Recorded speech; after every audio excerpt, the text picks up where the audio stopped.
I knew that thou wouldst allow these humans to corrupt thee. A dragon? You summoned a dragon? Ha! One of the few they were able to corrupt, and I turned it against them. Blackstorm defeated it and imprisoned it here. It was trapped, like me. So now you turned it against me. It is thee who has turned against me, abandoning me here, left to pay the price for each and all of thy errors in thy stead, whilst I did all I could to help thee to return. And so it is, I am come to the end of my strength, an empty shell or taken with rot. I did not wish to harm thee, but I no longer am master of all that I do. Is that why you killed my companions? The visions. Blame rather thy human half, for that is who hath invoked them, with its fear and its regrets. Thy companions never traveled through the breach. So it comes to this. You and me. It's time we ended this. Ha! It is all I have awaited. Remove these accursed lances from me, and let the world heart become whole once more.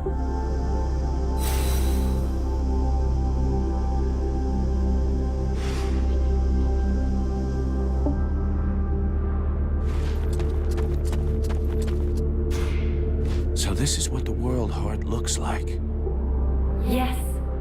Terrible and magnificent. Nothing that I ever read could have prepared me for this vision. I just hope that in spite of everything, your knowledge can help me.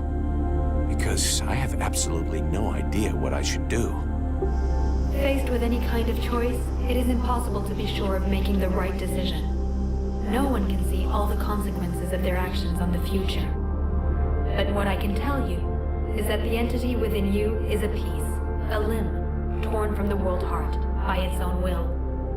By sending part of itself to Vertiel to inhabit a living body, it knew it would be protected until it was possible to get that part back. But while it was incarnate, the demon saw what we have done to the world, what terrible damage intelligent beings are capable of.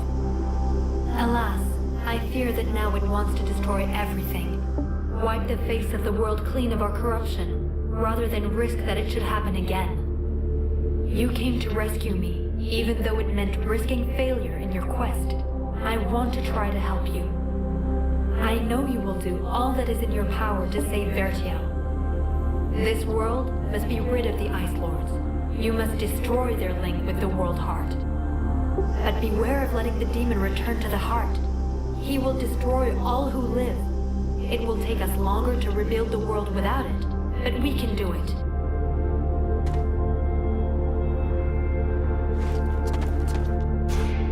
We're here, Radval. This is the world heart. The heart of the one who is just is often plagued with doubts, but it always speaks true at the last. When faced with the ultimate choice, the mercenary will remember his duty, and all will be resolved. The life of the knight has been spared by his friend. Now it is the fate of the world that is at stake. The faithful friend will remember his duty. The Ice Lords must perish.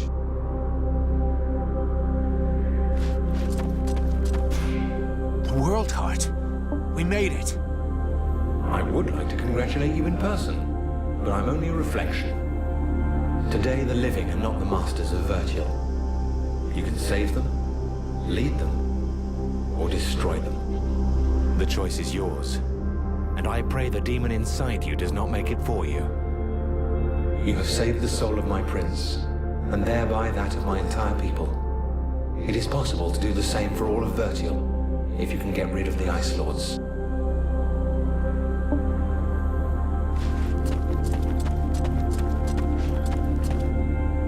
The flame will burn bright anew, and the necromancers will be the first into the fire.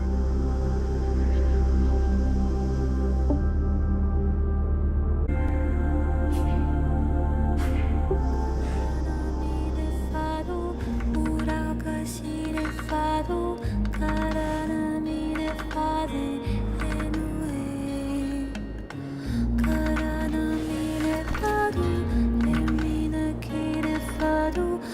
remove these spears, the Ice Lords will lose their power.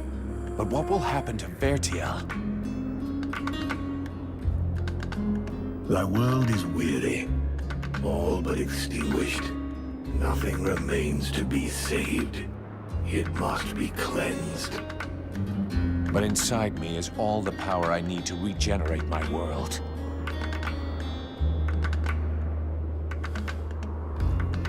At the cost of mine? Do not think it. Vertiel needs the world heart. Thou canst not sacrifice it thus. There are still dragons, and this way the necromancers will be destroyed.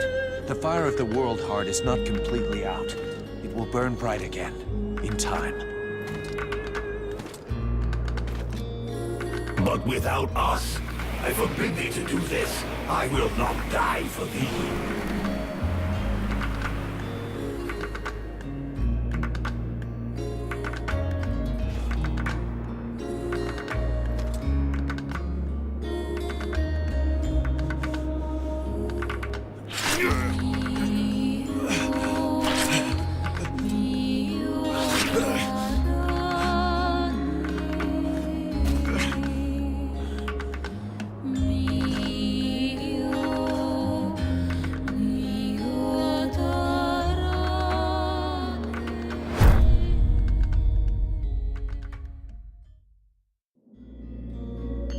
And so ends the tragic, though nonetheless heroic tale of Vulcan Half-Demon. I confess I may have romanticized some aspects of the story, though in my defense, I shall always have something of a soft spot for our dear Vulcan. By releasing the World Heart's energy to the surface, he sacrificed himself in order to heal Vertiel and bring an end to the long winter.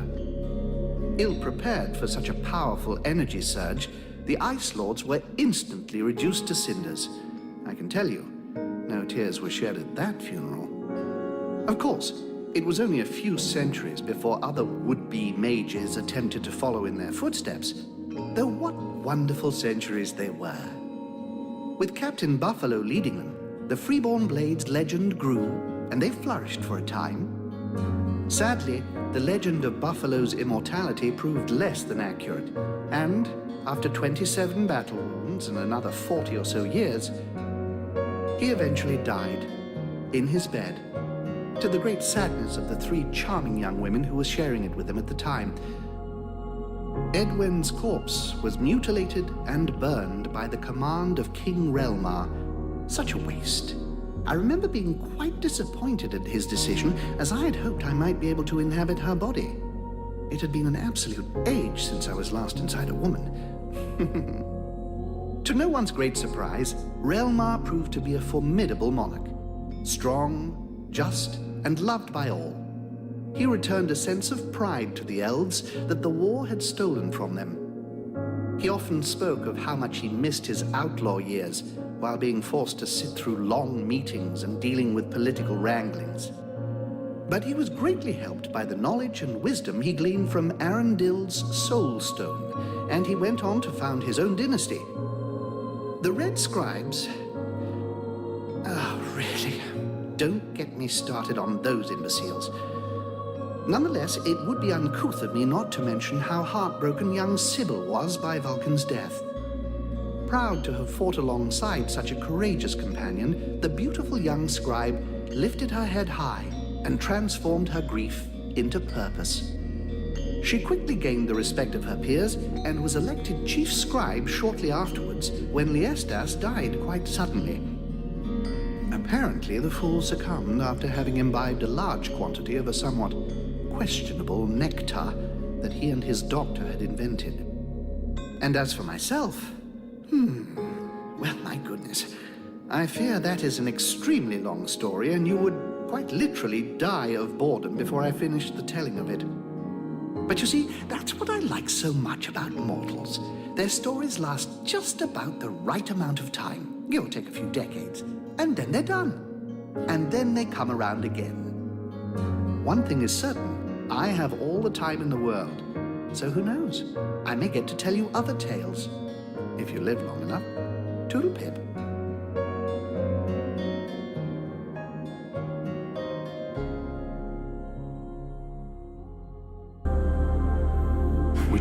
go that far. All we need is to remove these spears, and the necromancers will be left powerless. As powerless as when they enslaved the world heart? No, it will not suffice. They must be annihilated. I'll track them down. The dead walkers will be gone.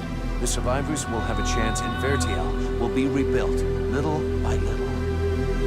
Little by little, it would take centuries, nay thousands of years for thy world to rebuild its energy.